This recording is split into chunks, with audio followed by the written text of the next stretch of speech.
ಈ ರೀತಿ ಆಗಿಲ್ವಲ್ಲ, ಇವತ್ತ್ಯಾಕೆ ಒಂಥರ ಮನಸ್ಸಲ್ಲಿ ಹಿಂಸೆ ಆಗ್ತಿದೆ. ಇವ್ರು ಬೇರೆ ಮಾತಿಗೆ ಸಿಗ್ತಾ ಇಲ್ಲ.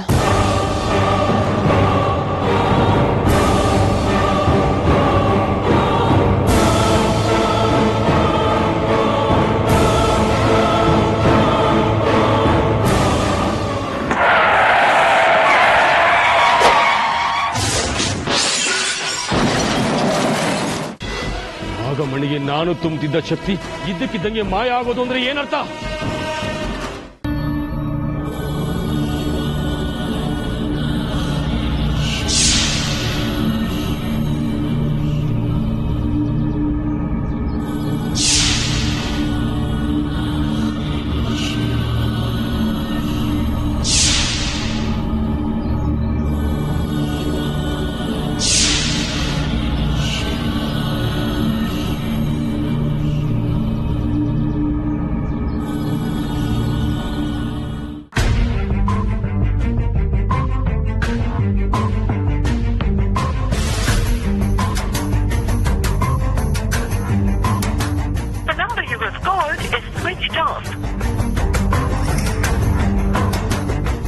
ಮಾವ ಹೇಳಿದ ಪ್ರಕಾರ ಇಷ್ಟೊತ್ತಿಗೆ ಅವರು ತಲುಪಬೇಕಾಗಿತ್ತಲ್ವಾ?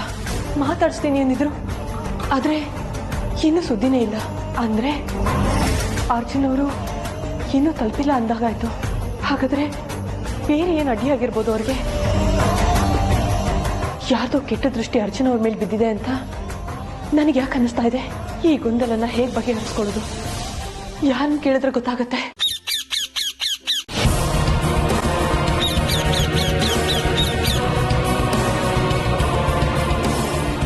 ಗಿಳಿರಾಮ, ನೀನಾ? ಯಾಕೆ ಈ ರೀತಿ ಕಿರಿಸ್ತಾ ಬರ್ತಾ ಇದ್ಯಾ? ಏನಾಯ್ತು?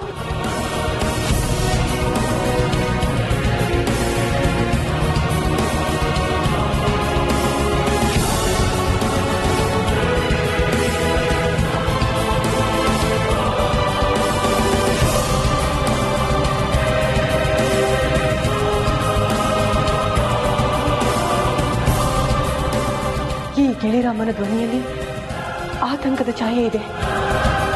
ಏನೋ ಹೇಳೋದಕ್ಕೆ ಪ್ರಯತ್ನ ಪಡ್ತಾ ಇದೆ. ಏನಿರಬಹುದು?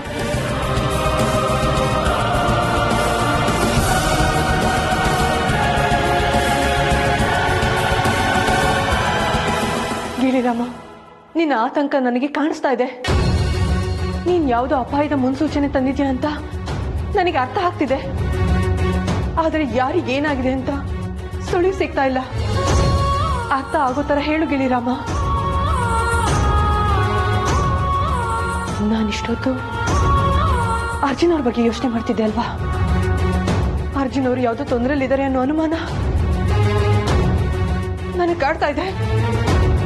ಹೇಳು ಗಿಳಿರಾಮ, ಹೇಳು. ನಾನು ಅರ್ಜುನ್ ಅವ್ರಿಗೆ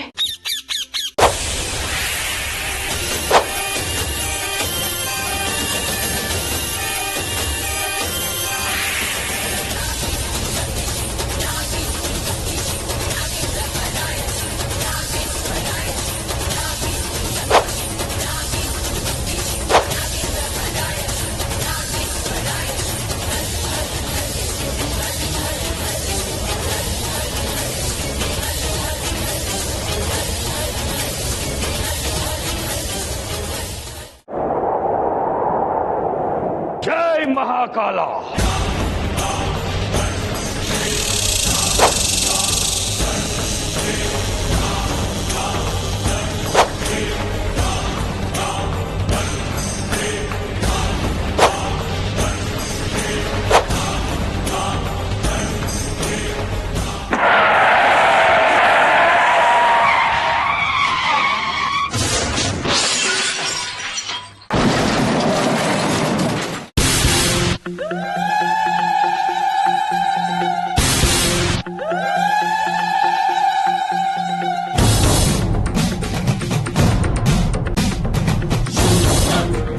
ಅರ್ಜುನ್ ಆಪತ್ತಿನಲ್ಲಿದ್ದಾನೆ. ಅವನಿಗೇನು ಅಪಾಯವಾಗಿದೆ. ಈ ಕೂಡಲೇ ಅವನ ರಕ್ಷಣೆಗೆ ಧಾವಿಸಬೇಕು. ಏ ಕಟಕ, ನಾನು ಹೋಗಿ ಬರೋ ತನಕ ಈ ನಾಗಮಣಿಯ ರಕ್ಷಣೆಯ ಹೊಣೆ ನಿನ್ನದು. ಜಾಗ್ರತೆ.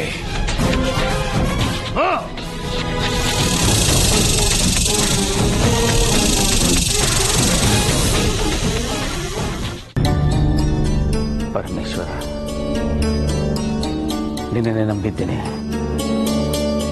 ಈ ಹುಡುಗನಿಗೆ ಒಳ್ಳೇದಾಗ್ಲಪ್ಪ. ಕಾಪಾಡು ತಂದೆ.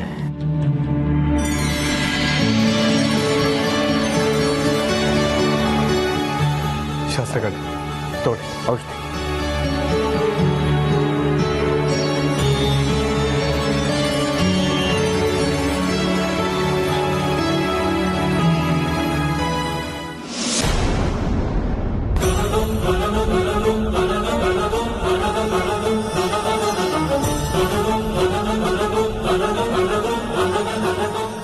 ಪರಮೇಶ್ವರ,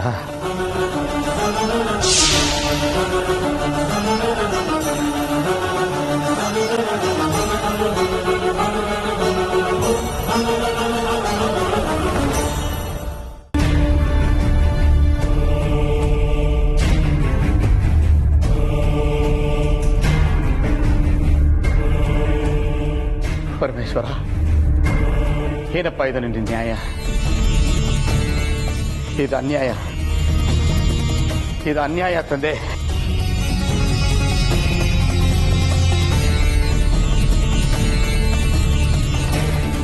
ಶಾಸ್ತ್ರಗಳೇ, ಅರ್ಜುನ್ಗೆ ಏನಾಗಿದೆ? ಅವನ ಪರಿಸ್ಥಿತಿ ಈಗ ಹೇಗಿದೆ? ಏನು ಅಂತ ಹೇಳಿ ವಾಸ್ತವ? ಅರ್ಜುನ್ ನನ್ನ ಚಿಕಿತ್ಸೆಗೆ ಸ್ಪಂದಿಸ್ತಾ ಇಲ್ಲ. ಅವನ ಸ್ಥಿತಿ ತುಂಬಾ ಚಿಂತಾಜನಕವಾಗಿದೆ. ತಲೆಗೆ ಬಲವಾದ ಪೆಟ್ಟು ಬಿದ್ದಿರೋದ್ರಿಂದ ನನ್ನ ಔಷಧಿ ಯಾವ ಕೆಲಸವನ್ನು ಮಾಡ್ತಾ ಇಲ್ಲ. ಹೀಗೆ ಮುಂದುವರೆದ್ರೆ ಅವನ ಪರಿಸ್ಥಿತಿ ತುಂಬಾ ವಿಕೋಪಕ್ಕೆ ಹೋಗುತ್ತೆ. ಭಗವಂತ, ಸಜ್ಜನರಿಗೆ ಇದೆಂತ ದುಸ್ಥಿತಿ ತಂದಿಟ್ಟೆ. ಆ ಹೆಣ್ಣು ಮಗು ಸ್ಥಿತಿ ನೆನೆಸ್ಕೊಂಡ್ರೆ ನನ್ನ ಕರಳು ಕಿತ್ತು ಬರ್ತಾ ಇದೆ. ನಮಗೆ ಎಷ್ಟು ನೋವಾಗ್ತಿರ್ಬೇಕಾದ್ರೆ ಇನ್ನು ಈ ವಿಚಾರ ತಿಳಿದು ಆ ಹುಡುಗಿ ಮನಸ್ಸು ಎಷ್ಟು ನೋವು ಪಡ್ಬೋದು. ನನ್ನ ಚಿಂತೆ ಕೂಡ ಈಗ ಅದೇ ಆಗಿದೆ ವಾಸ್ತವ. ತಾನು ಪ್ರಾಣಕ್ಕಿಂತ ಹೆಚ್ಚಾಗಿ ಪ್ರೀತಿಸೋ ತನ್ನ ಗಂಡನ ಜೀವ ಈ ರೀತಿ ವಿಲವಿಲ ಅಂತ ಒದ್ದಾಡ್ತಿದೆ ಅನ್ನೋದು ಗೊತ್ತಾದ್ರೆ ಆ ಮಗು ಮನಸ್ಸು ಏನಾಗತ್ತೆ ಅನ್ನೋದೇ ನನಗೆ ಅರ್ಥವಾಗ್ತಿಲ್ಲ. ಈ ವಿಚಾರವನ್ನು ಅವ್ರ ಮನೆಯವ್ರಿಗೆ ನಾನು ತಿಳಿಸೋದಾದ್ರೂ ಹೇಗೆ? ಆದ್ರೆ ತಿಳಿಸದೆ ಹೋದ್ರೆ ಅದು ಕೂಡ ತಪ್ಪಾಗತ್ತೆ. ನಾನು ಈಗಲೇ ಅವ್ರ ಮನೆಯವರಿಗೆ ಈ ವಿಚಾರವನ್ನು ತಿಳಿಸ್ತೀನಿ. ಮುಂದೆ ಎಲ್ಲ ಅವನಿಚ್ಛೆಯಂತೆ ಆಗಲಿ.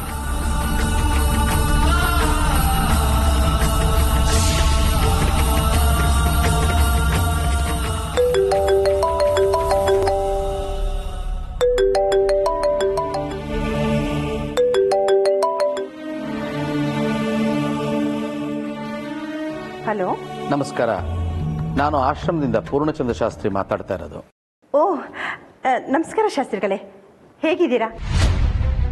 ತಮ್ಮನ್ನು ಭೇಟಿಯಾಗಿ ತುಂಬಾ ದಿನ ಆಯಿತು. ಹೇಳಿ, ಏನು ವಿಷಯ? ವಿಚಾರ ತುಂಬಾನೇ ಇದೆ, ಅದನ್ನ ಹೇಳೋದಕ್ಕೆ ಫೋನ್ ಮಾಡಿದ್ದು ನಾನು. ಅಂದ್ರೆ ಅಂತ ಅಲ್ಲಿಂದಲೇ ಎಲ್ಲ ಪ್ರಶ್ನೆಗಳನ್ನ ಕೇಳ್ತಾ ಕೂತ್ಕೋಬೇಡಿ. ಅಮೃತನ ಕರ್ಕೊಂಡು ತಕ್ಷಣ ನೀವು ಆಶ್ರಮಕ್ಕೆ ಬಂದ್ಬಿಡಿ. ಎಲ್ಲ ವಿಚಾರನ ಇಲ್ಲೇ ತಿಳಿಸ್ತೀನಿ ತಮಗೆ. ಏನು, ಅಮೃತನ್ ಕರ್ಕೊಂಡು ನಾನು ಈಗಲೇ ಆಶ್ರಮಕ್ಕೆ ಬರಬೇಕಾ? ಯಾಕೆ ಶಾಸ್ತ್ರಿಗಳೇ, ನಿಮ್ಮ ಮಾತಲ್ಲಿ ಏನೋ ಆತಂಕ ಇದೆ. ಯಾರಿಗಾದ್ರೂ ಏನಾದರೂ ತೊಂದರೆ ಆಗಿದೆಯಾ? ಮಾತಾಡಿ ಶಾಸ್ತ್ರಿಗಳೇ. ನೋಡಿ, ಎಲ್ಲ ವಿಚಾರ ನಿಮಗೆ ಇಲ್ಲೇ ಹೇಳೋ ಹಾಗಿದ್ದಿದ್ರೆ ನಿಮ್ಮನ್ನ ತಕ್ಷಣ ಆಶ್ರಮಕ್ಕೆ ಬನ್ನಿ ಅಂತ ಯಾಕಮ್ಮ ಕರಿಬೇಕಾಗಿತ್ತು? ಪ್ರಶ್ನೆ ಮಾಡಿಕೊಂಡು ಹೆಚ್ಚು ಸಮಯವನ್ನ ವ್ಯರ್ಥ ಮಾಡಬೇಡಿ. ಮನೆಯಲ್ಲಿ ನೀವು ಇಲ್ಲಿಗೆ ಬರ್ತಾ ಇರೋ ವಿಚಾರನ ಯಾರಿಗೂ ಹೇಳಬೇಡಿ. ಅಮೃತಂಗೂ ಏನಾದರೂ ನೆಪ ಹೇಳಿ ಕರ್ಕೊಂಡ್ಬನ್ನಿ. ಮನಸ್ಸನ್ನು ಗಟ್ಟಿ ಮಾಡಿಕೊಂಡು ತಕ್ಷಣ ಆಶ್ರಮಕ್ಕೆ ಬನ್ನಿ. ಮಿಕ್ಕ ವಿಚಾರಗಳೆಲ್ಲ ನಿಮಗೆ ಇಲ್ಲೇ ಗೊತ್ತಾಗುತ್ತೆ. ಸರಿ ಶಾಸ್ತ್ರಿಗಳೇ, ಹಾಗೆ ಆಗಲಿ. ನಾನು ಈಗಲೇ ಹೊರಟು ಬರ್ತೀನಿ.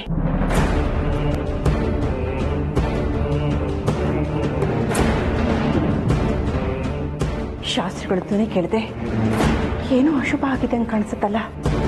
ಯಾವತ್ತವರು ಈ ರೀತಿ ನಮ್ಮನ್ನ ಬನ್ನಿ ಅಂತ ಕರೆದವರಲ್ಲ. ಏನಿರ್ಬೋದು?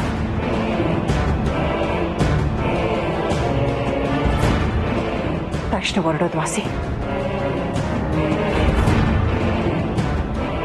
ನನ್ನ ಅರ್ಜುನ್ ಅವ್ರಿಗೇನೋ ಆಗಿದೆ ಅನ್ನೋ ಮುನ್ಸೂಚನೆ ನನಗೆ ಸಿಗ್ತಾ ಇದೆ. ಆದ್ರೆ ಈಗ ಅದನ್ನ ತಿಳ್ಕೊಳ್ಳೋದು ಹೇಗೆ? ಅರ್ಜುನ್ ಅವರೇ ಎಲ್ಲಿದ್ದೀರಾ? ಅಮೃತ,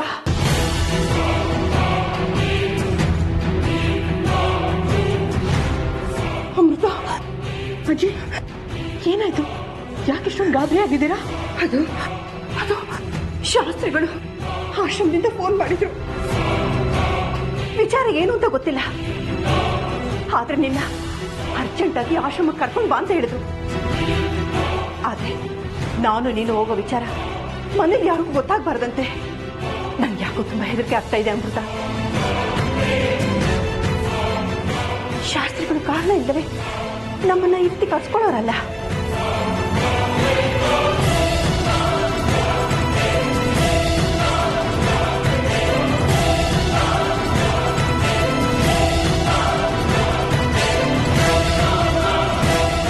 ಹಾಗಾದ್ರೆ ನನ್ನ ಊಹೆ ನಿಜ ಆಯ್ತು.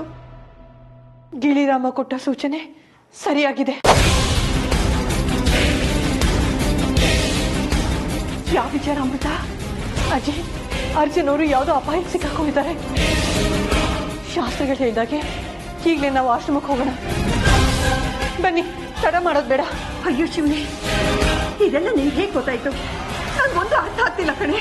ಅಜ್ಜಿ, ಹೇಗೆ ಏನು ಅಂತ ವಿಚಾರ ಮಾಡೋ ಸಮಯ ಅಲ್ಲ ಇದು. ಆಶ್ರಮದ ಗಿಳಿ ಕೊಟ್ಟ ಅಪಾಯದ ಮುನ್ಸೂಚನೆ ಈಗ ನಿಜ ಆಗಿದೆ. ಯಾವುದೇ ಕಾರಣಕ್ಕೂ ನಾವಲ್ಲಿ ಹೋಗಿ ನೋಡೋ ತನಕ ಮನೆಯವರಿಗೆ ಯಾವ ವಿಚಾರನೂ ಹೇಳೋದು ಬೇಡ. ಬನ್ನಿ ಅಜ್ಜಿ, ತಕ್ಷಣ ಆಶ್ರಮಕ್ಕೆ ಹೋಗಿ ಏನಾಗಿದೆ ಅಂತ ನೋಡೋಣ. ಹಾಗಿದ್ದಾಗ್ಲಿ ದೇವ್ರ ಮೇಲೆ ಭಾರ ಹಾಕಿ ಹೊರಡೋಣ ಕಂದ. ನೋಡು, ಯಾವುದೇ ಕಾರಣಕ್ಕೂ ನೀನ್ ಧೈರ್ಯ ಕಳ್ಕೋಬೇಡ. ಏನೇ ಬಂದ್ರು ನಾವಿಬ್ರು ಒಟ್ಟಾಗಿ ಎದುರಿಸೋಣ. ನೋಡು, ನಾನು ನಿನ್ ಜೊತೆ ಇರ್ತೀನಿ. ಸರಿ ಅಜ್ಜಿ, ಬಾ.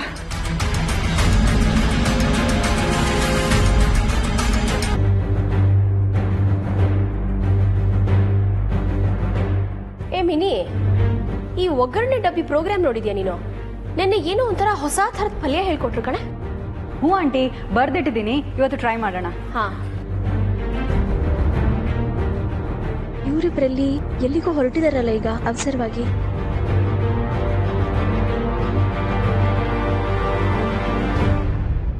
ಅತ್ತೆಮ್ಮ, ಅಮೃತ, ಎಲ್ಲಿಗೆ ಹೊರಟ್ರಿ ಇಬ್ರು? ಅದು ಹೇಮ, ಆಶ್ರಮದಲ್ಲಿ ವಿಶೇಷವಾದ ಅಭಿಷೇಕ ಇಟ್ಕೊಂಡಿದ್ದಾರಂತೆ. ಅದಕ್ಕೆ ಬರೋಕೆ ಹೇಳಿದ್ರು. ನಾನು ಅಮೃತ ಹೋಗ್ಬಿಟ್ಟು ಬರ್ತೀನಿ. ಹಾ, ಓ, ಆಶ್ರಮಕ್ಕ? ಹಾಗಾದ್ರೆ ನಾವು ಬರ್ತೀವಿ. ಹೇಗೂ ಮಿನಿನೂ ಆಶ್ರಮ ನೋಡಿಲ್ಲ. ಏ ಮಿನಿ, ಆಶ್ರಮ ಎಷ್ಟು ಚೆನ್ನಾಗಿದೆ ಗೊತ್ತೇನೆ. ರೆಡಿಯಾಗು, ನಾವು ಹೋಗೋಣ. ಅತ್ತೆ, ನೀವೇನ್ ಬರೋದು ಬೇಡ. ಯಾಕಮ್ಮ ಅಮೃತ, ನಾವು ಬಂದ್ರೆ ಏನ್ ತಪ್ಪು? ಅಲ್ಲ, ಯಾವಾಗ್ಲೂ ನೀವು ಬನ್ನಿ ಅಂತ ನೀನೇ ಹೇಳ್ತಾ ಇದ್ದೆ, ಒಟ್ಟಿಗೆ ಹೋಗೋಣ ಅಂತ. ಈಗ ನೋಡಿದ್ರೆ ಯಾಕೆ? ಹಾಗಲ್ಲ ಹೇಮ, ಇವತ್ತು ನಿನ್ನ ನಕ್ಷತ್ರಕ್ಕೆ ಒಳ್ಳೆ ದಿನ ಅಲ್ವಂತೆ. ನೀನು ಇವತ್ತು ಮನೆ ಬಿಟ್ಟು ಎಲ್ಲೂ ಹೋಗ್ಬಾರ್ದಂತೆ, ಮನೆಯಲ್ಲೇ ಇರ್ಬೇಕಂತೆ. ಹಾಗಂತ ಶಾಸ್ತ್ರಿಗಳು ಹೇಳಿದ್ರು. ದೊಡ್ಡವ್ರು ಹೇಳಿದ್ಮೇಲೆ ಅವ್ರ ಮಾತನ್ನ ನಾವು ಕೇಳ್ಬೇಕಲ್ವಾ? ಇದೆಲ್ಲ ಧರ್ಮ ಸೂಕ್ಷ್ಮಗಳು ಕಣೆ. ನೋಡು, ನಾವು ಹೀಗೋಗಿ ಹಾಗೆ ಬಂದ್ಬಿಡ್ತೀವಿ. ನಿನ್ನ ಹೆಸರಲ್ಲಿ, ಮೀನಾಕ್ಷಿ ಹೆಸರಲ್ಲಿ ನಾವೇ ಪೂಜೆ ಮಾಡ್ಸ್ಕೊಂಡ್ಬರ್ತೀವಿ. ಅದು ಅಲ್ಲದೆ ಎಲ್ಲರೂ ಮನೆ ಬೀಗ ಹಾಕೊಂಡು ಹೋದ್ರೆ ಮನೆ ಕಡೆ ನೋಡ್ಕೊಳ್ಳೋರು ಯಾರು ಅಲ್ವಾ? ಇನ್ನೊಂದ್ಸಲ ಎಲ್ಲರೂ ಒಟ್ಟಿಗೆ ಹೋದ್ರಾಯ್ತು. ಬಂದ್ಮೇಲೆ ನಾನೆಲ್ಲ ಮಾತಾಡ್ತೀನಿ. ಅಮೃತ, ತಡ ಆಗ್ತಿದೆ, ನೋಡೋಣ. ಸರಿ.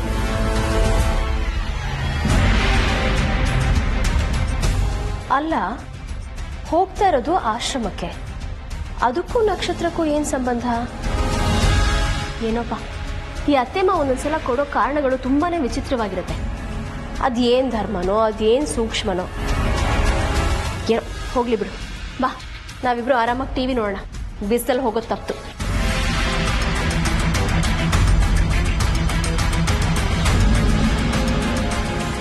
ಆತಂಕ ಇವ್ರ ಧಾವಂತ ಬೇರೆನೇ ಕತೆ ಹೇಳ್ತಾ ಇರೋಗಿದೆಯಲ್ಲ, ಏನಿರ್ಬೋದು?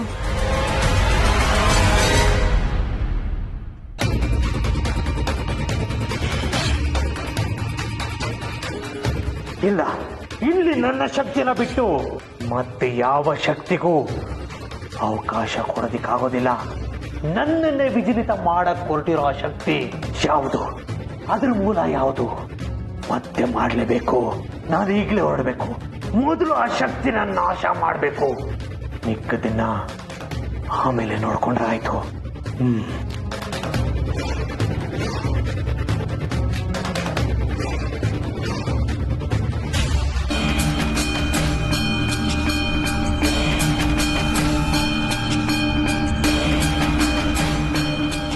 ಬರೋದಕ್ಕೆ ಹೇಳಿ ಇಷ್ಟೊತ್ತಾದರೂ ಇವ್ರು ಇನ್ನೂ ಬಂದಿಲ್ವಲ್ಲ, ಯಾಕೆ?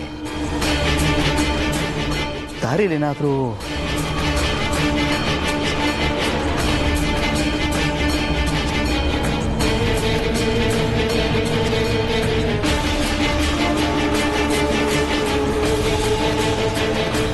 ಶಾಸ್ತ್ರಿಗಳೇ, ನನ್ನ ಅರ್ಜುನ್ ಅವರೆಲ್ಲಿ? ಅವ್ರಿಗೇನಾಗಿದೆ? ಅವ್ರು ಎಲ್ಲಿದ್ದಾರೆ? ಅಲ್ಲಮ್ಮ ಅಮೃತ, ನಾವಿನ್ನೂ ನಿನಗೆ ಅರ್ಜುನ್ ವಿಚಾರ ಹೇಳೇ ಇಲ್ಲ. ನಿನಗೆ ಹೇಗೆ ಗೊತ್ತಾಯ್ತು? ಹಾಗಾದ್ರೆ ನನ್ನ ಅನುಮಾನ ನಿಜ. ಅರ್ಜುನ್ ಅವ್ರಿಗೆ ತೊಂದರೆ ಆಗಿರೋದು ನಿಜ. ಎಲ್ಲಿದ್ದಾರೆ ಎಲ್ಲಿದ್ದಾರೆ ನನ್ನ ಅರ್ಜುನ್ ಅವರು?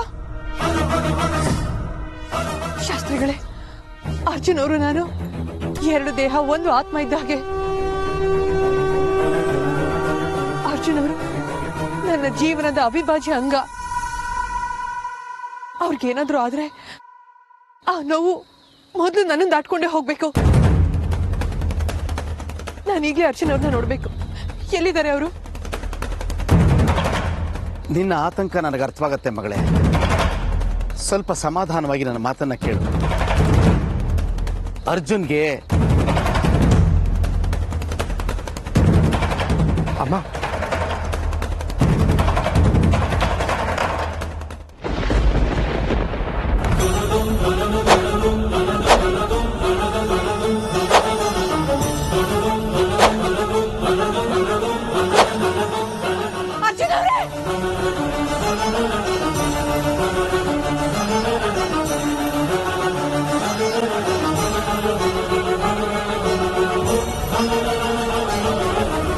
ಅರ್ಜುನ್ ಅವರೇ, ಏನಾಯ್ತು ಅರ್ಜುನ್ ಅವರೇ? ನಿಮ್ಗೆ ಏನಾಯ್ತು ಅರ್ಜುನ್ ಅವರೇ?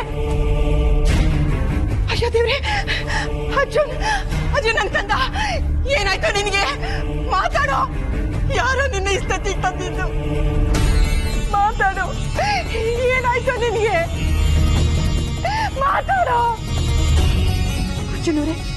ಹೇಳಿ, ಕಣ್ಬಿಡಿ. ನಾನು ನಿಮ್ಮ ಅಮೃತ ಬಂದಿದ್ದೀನಿ. ಕಣ್ಬಿಡಿ ಅರ್ಜುನ್ ಅವರೇ. ಮಾತಾಡಿ ಅರ್ಜುನ್ ಅವರೇ, ಮಾತಾಡಿ. ಒಂದೇ ಒಂದ್ಸಾರಿ ನನ್ನನ್ನ ಕಣ್ಬಿಟ್ಟು ನೋಡಿ. ಮಾತಾಡೋ, ಕಣ್ಬಿಡೋ ಅರ್ಜುನ್ ಅವರೇ. ಅರ್ಜುನ್ ಅವರೇ, ಅರ್ಜುನ್ ಅವರೇ.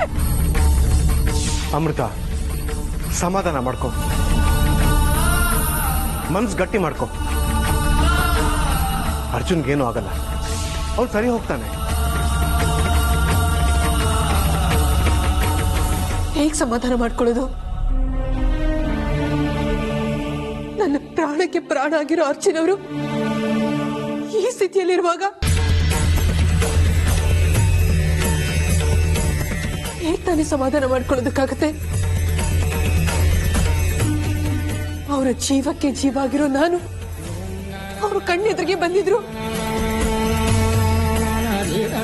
ಅರಿವೇ ಇಲ್ಲೇ ಹೇಗ್ ಮಲ್ಕೊಂಡಿದ್ದಾರೆ ನೋಡಿದ್ರ? ಏನಾದ್ರೂ ಮಾಡಿ, ಏನಾದ್ರೂ ಮಾಡಿ ನನ್ನ ಅರ್ಜುನ್ ಅವರು ನನ್ನನ್ನ ನೋಡೋ ತರ ಮಾಡಿ. ನನಗೆ ನನ್ನ ಅರ್ಜುನ್ ಅವ್ರು ಬೇಕು. ಅರ್ಜುನ್ ಅವರೇ, ಅರ್ಜುನ್ ಅವರೇ, ಕಣ್ಬಿಡಿ ಅರ್ಜುನ್ ಅವರೇ. ಅಜ್ಜಿ, ನೀವಾದ್ರೂ ಹೇಳಿ ಅಜ್ಜಿ ನಿಮ್ಮ ಮೊಮ್ಮಗನಿಗೆ ನನ್ನನ್ನ ನೋಡೋದಿಕ್ಕೆ.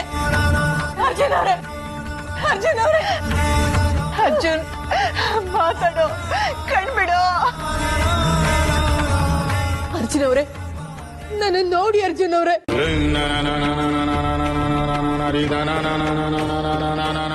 ನನ್ನ ನೋಡಿ.